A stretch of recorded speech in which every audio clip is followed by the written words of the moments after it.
Dave, the Brewers are going with a lefty opener potentially for a little bit longer. When you think about just kind of Shohei Ohtani, what you saw from him in the DS, him hoping to make just a few adjustments, is there something that will stand out to you that will kind of show, maybe not results-wise, but something's kind of clicked and he's getting back on track offensively? Yeah, I think obviously, those guys, make sense that they're opening with Ashby. I think as far as Shohei, I think just have a consistent approach. The Phillies, they pitched him tough. We expect these guys going to do the same thing. I think just having a consistent approach and kind of what you're hunting is what all I'm looking for. And that's with all of our players. And kind of have an idea what you're trying to do and not trying to chase your tail. Because then you start, being spiking, being predictable, and being pitchable. So, yeah, but I expect good things from Shohei this series. Jack, third row on the far right. Dave, Pat Murphy has not been shy about describing his team as the underdog in this series. I think he joked today he wasn't sure if most of your players could name 8 Brewers. Has this been a concern at all for you, just in the way these teams are viewed perception-wise publicly, that you guys are taking them lightly at all? No, not a concern at all. That's just kind of how Murph is.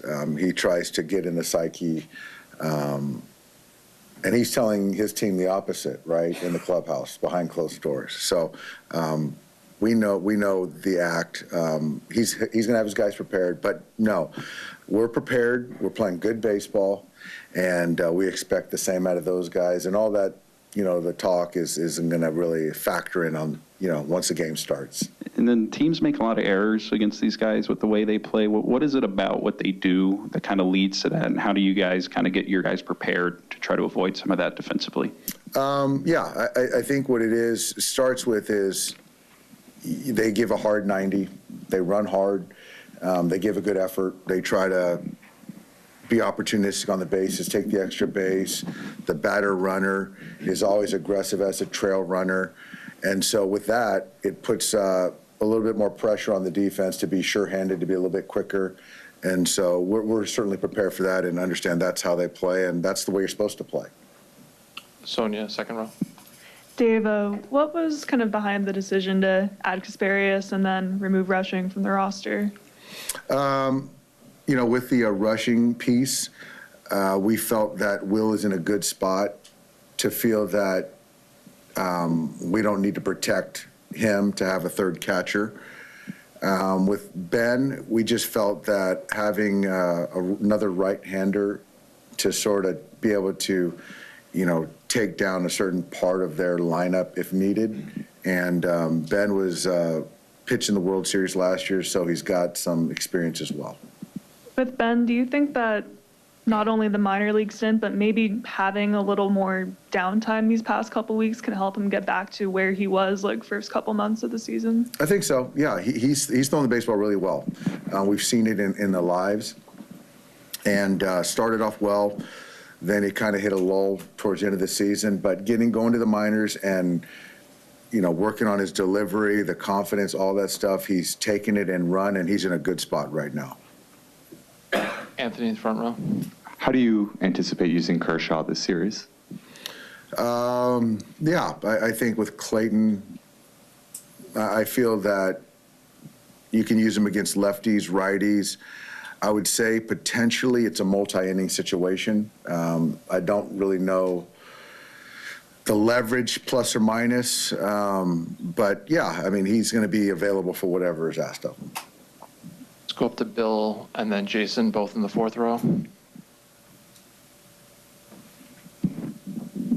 Yeah, Dave, they opened with their closer in Game 5 against the Cubs, an opener now. You're probably going to see some more openers during this series. How unpredictable are they pitching-wise, and what challenges does that create? I think it's not unpredictable because I think that, the strength of this team currently is their pen. So how do they take down as many outs from their pen as possible is probably their MO. So it's not unpredictable. We're expecting it. I do feel that we have a lot of guys on our team that are pretty neutral, and so it's going to be hard to set up lanes for them to get sort of matchups consistently. So I feel that, we're equipped to take on anything they throw at us. Jason? Dave, you're in the middle of an October where you have a chance to do something that no team has done in 25 years, and that is repeat. What have you learned this year about why that's so hard? And is there anything about your approach to this season that maybe was different from 2021? It's hard because certainly the playoff format doesn't lend itself to just getting into the championship series and getting to the World Series. So that in itself makes it more difficult. The other part of it is hard is, getting guys to play their best baseball at the right time and to keep guys, playing at a high level for 162 to get to the postseason, to then give yourself a chance to win 11 or this year 13 games in October. What have I learned?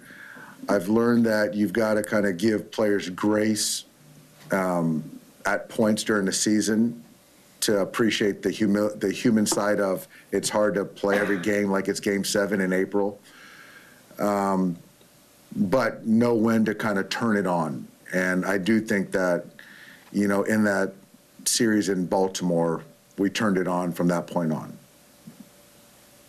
Even losing that series 2 out of 3 to the Orioles, we still turned it on. Let's go to Steve on the right side of the third row. Just the roster adjustment, Kasparius going in, was that just a matter of longer series, getting another arm in, or the reason? As far as who? Kasparius. Yeah, that's more of driven by the 7-game series, and then going with 2 catchers versus the 3. Second row. Yeah, Dave, since you brought up that Baltimore series, what was it about your message there that you think resonated with this team? I think you're just giving everyone permission to let go of the prior, call it 5 months of the year, the inconsistencies of play, offloading all that stuff, myself included, to then go from that point forward and to play like a team that's going to the postseason, and how do we prepare and play like that? And it's hard to do that when you're carrying baggage of recency. And I think that we're all guilty of, at that point in time, carrying the here we go again type thing in all facets of the game. Come back to Kirsten in the second row. Dave, just quickly for Andy Pages, do you think how the NLDS ended, do you think there's something there that can kind of just ignite for him to get going here this October? I hope so. I hope it's a confidence builder for him. Seeing his work, talking to him, he's in a good headspace, which I like. So yeah, I mean, he's been around a long time. As far as the last couple of years, played in playoff games. So they're going to attack him with velocity. So, we'll see. But I do think his confidence is starting to tick up. Mike, down in the front. Dave, you got through the postseason last year with the rotation pretty much on fumes there at the end. Just how reinforcing is it for you right now to have the number of options you have kind of lined up? It's huge. It's a completely different construction as far as, the pitching, and it's a good thing when your best arms in each particular game are going to take down the most outs. And so that's where we're at right now this year, where last year, knowing that your starter wasn't going to take down the most outs in most cases, tougher to navigate. So this is a much better situation, but we got to go out there and play well too. And how much did getting Blake Snell last winter play into that, and adding to that depth? It was great. I mean, he's a bona fide ace. Having him take the ball, feeling that he's always essentially going to be the best option on the mound. And obviously with Yoshinobu, what he's done this year for us, taking another step forward, and having Tyler come back and pitch the way he has been huge for our club. Obviously, yeah. Let's go up to Jesse on the far right of the fourth row. Just a follow-up to that, Doc. Obviously, this is kind of the culmination of a season-long plan with these starting pitchers. Yeah. I mean, could have worked out any better in this moment, having them exactly where they are? I mean, did this plan start in spring training? You know, I wouldn't say it started in spring training. We expected Blake to be healthy, Blake Snell to be healthy coming out of camp. And then he just was balky, his shoulder. And then so to kind of put him on ice, to save bullets, to get him strong and for the duration, that's kind of how it happened, and wouldn't change that. There was some cost and having other guys take down some of the stuff in the earlier part of the season. Same thing with Tyler. We expected him to go wire to wire and pitch more than he did last year.